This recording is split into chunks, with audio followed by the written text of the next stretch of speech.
ओम नमो भगवते वासुदेवाय नमो नमः। आज 26वां अध्याय। यह अंतिम अध्याय होगा पंचम स्कंद का। इस अध्याय में जो नरक हैं उनकी विभिन्न गतियों का वर्णन किया गया है।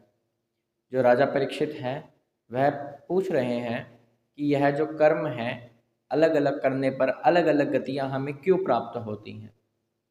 तो सुखदेव जी कहते हैं कि जैसे 3 प्रकार के कर्म होते हैं, सात्विक, राजस और तामस। इन तीनों कर्मों के आधार पर श्रद्धा भी 3 प्रकार की होती है और उन भावों के आधार पे जो मनुष्य कर्म करता है फिर उसे विभिन्न नरक मिलते हैं। यदि धर्म के कर्म होंगे तो उसका रिएक्शन भी अपोजिट ही होगा। लेकिन यह जो नरक है यह कहाँ है, ऐसा राजा परीक्षित पूछ रहे हैं। और सुखदेव जी कहते हैं यह नरक और कहीं नहीं, यह त्रिलोक के अंदर ही है, दक्षिण की ओर, पृथ्वी के नीचे और जल से ऊपर। यहाँ पर यह नरक पाए जाते हैं। इन नरकों में जाने के लिए जैसे ही बंदा या कोई मनुष्य या कोई जीव मरता है तो दूत आते हैं और लेकर जाते हैं। फिर उसको उसके कर्मों के अनुसार नरक की प्राप्ति होती है। तो हम यहाँ जानेंगे कि कौन सा अपराध करने पर कौन सा नरक मिलता है और कौन सा दंड फिर हमें मिलेगा।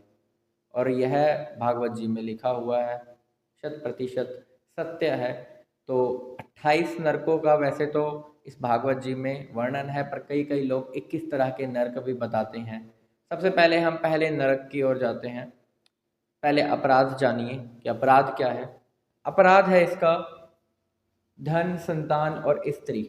यदि हम इस चीज़ का हरण करते हैं किसी से तो हमें तामिस्त्र नाम का नरक मिलता है। और यहाँ का दंड है कि यहाँ पर हमें अन्न यानी खाने को पीने को कुछ भी नहीं दिया जाएगा।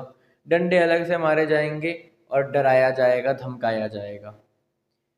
दूसरा अपराध, दूसरे को धोखा देकर उसकी स्त्री के साथ संभोग करना या उसको भोगना, किसी का गलत नाजायज फायदा उठाना।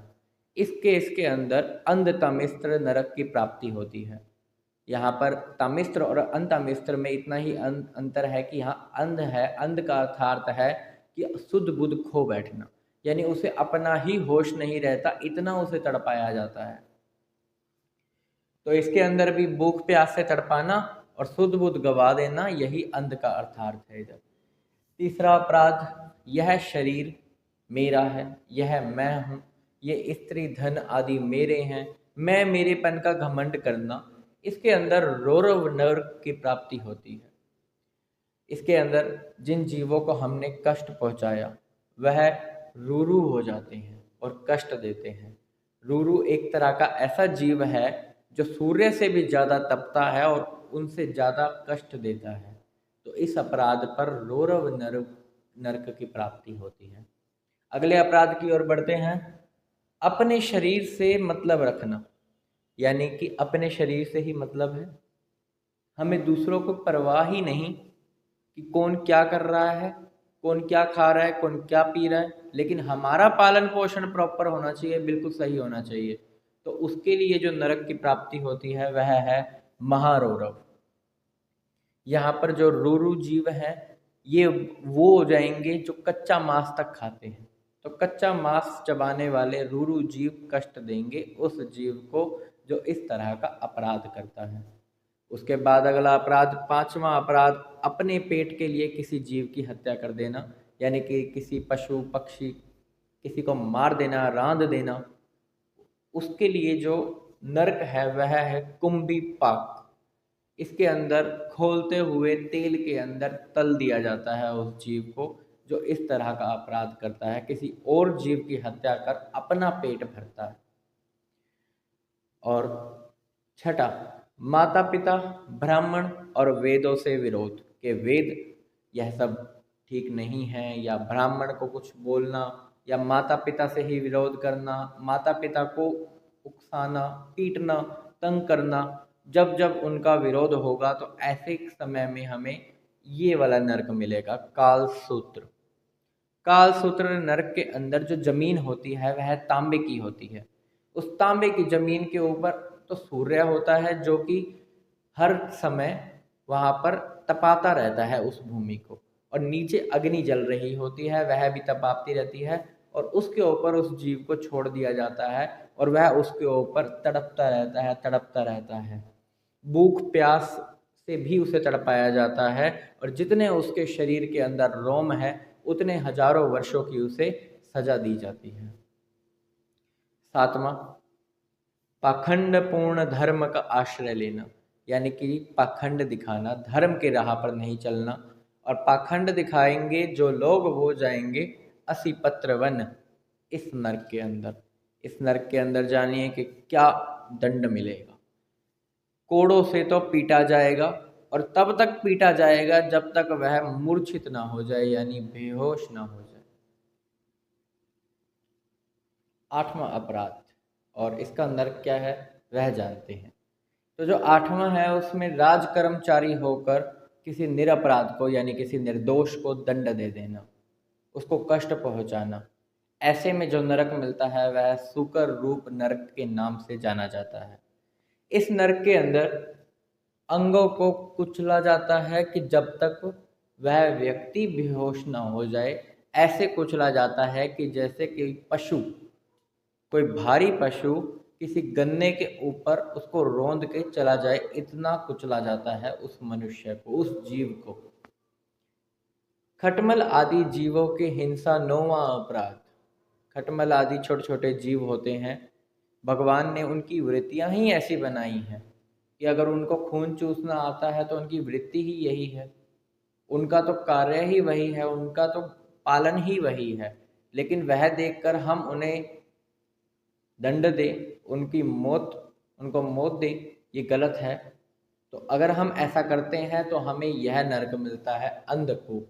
अंधकूप नरक में गिरकर फिर यही जो खटमल आदि जीव होते हैं छोटे छोटे, जैसे मच्छर, जूं, पशु पक्षी, जितने भी छोटे अब खटमल जैसे जीव होते हैं, इनके द्वारा हमें सताया जाता है और हमें इतनी बेचैनी हो जाती है कि हम छटपटाने लग जाते हैं बहुत बुरे तरीके से। और इसी तरीके से हमारे जितने भी पाप होते हैं ये जब तक कम नहीं हो जाते तब तक हम ऐसे ही झुलसते रहते हैं इस आग के अंदर। 10वां, पंच महायज्ञ के बिना खा लेना और दूसरों को ना देना, यानी कि खुद का ही पालन पहले रखना। उसके अंदर हमें कृमि भोजन इस नरक में डाल दिया जाता है और ऐसा स्वभाव जीव का रखने पर ऐसा ही स्वभाव एक कीड़े का भी होता है, तो हमें एक कीड़ा बना दिया जाता है। और यह कीड़ा भी कहाँ पर, 1,00,000 योजन कुंड, यानी कि इतने बड़े कुंड के अंदर हमें कीड़ा बना दिया जाएगा। वही कीड़ा बनकर दूसरे कीड़ों को खाते रहना और बहुत समय तक यही सजा को भोगते रहना। 11वां, कोई रत्न या सोने की चोरी या इनका हरण कर लेना। संदंश इस नाम के नरक में इसमें गिराया जाता है। लोहे के गोलों से दाग दिया जाता है, खाल को नोच लिया जाता है, यह यहाँ पर दंड मिलता है। उसके बाद हम अगले अपराध पर आए। 12वां, स्त्री या पुरुष किसी पराये से गलत संबंध, यानी स्त्री का किसी और पुरुष से, अगम्य पुरुष से, और पुरुष का किसी अगम्य स्त्री से संबंध होना, यह गलत है और इसके कारण तप्त सुरमी इस नाम के नरक में गिराया जाता है। यहाँ पर स्त्री को पुरुष की मूर्ति से आलिंगन करवाते हैं, गले मिलवाते हैं, क्योंकि जीव बन के यही तो किया था। और पुरुष को भी ऐसे ही स्त्री की मूर्ति के साथ आलिंगन करवाते हैं, यह यहाँ का दंड है और कोड़ों से भी पीटा जाता है। 13वां, पशु आदि से भी गलत संबंध। कुछ तो इतने व्यभिचारी होते हैं कि पशुओं से भी गलत संबंध बना के रखते हैं, तो उनके लिए जो अपराध है उसका दंड वज्रकंटक शालमिली, इस नरक के अंदर उन्हें जाना पड़ता है।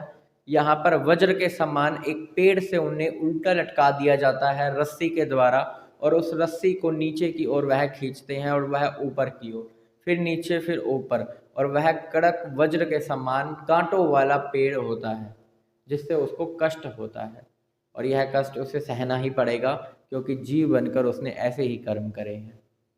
पशु से कौन संबंध बनाता है? उसका अगला अपराध 14वां, राजा होकर भी धर्म मर्यादा ना करना। राजा हो या किसी राजा के कुल में उत्पन्न हो, यानी अच्छे कुल में उत्पन्न होकर भी धर्म मर्यादा ना रखना, तो ऐसे केस में उसे वैतरणी नाम के नरक में गिरा दिया जाता है। यह वैतरणी एक नदी मानी गई है, बड़ी ही गंदी नदी है, शायद इस नदी के बारे में सोचकर इसको देखा भी ना जाए, इतनी गंदी नदी है। इस नदी के अंदर मल मूत्र, पीप, खून, बाल, नाखून, चर्बी, मांस ये सब होता है, और उसके अंदर उस जीव को गिरा दिया जाता है जो ऐसा कर्म करता है। राजा होकर भी या राजा कुल में उत्पन्न होकर भी ऐसे कर्म करना, धर्म मर्यादा की रक्षा न करना, पालन न करना, उनका उच्छेद करना,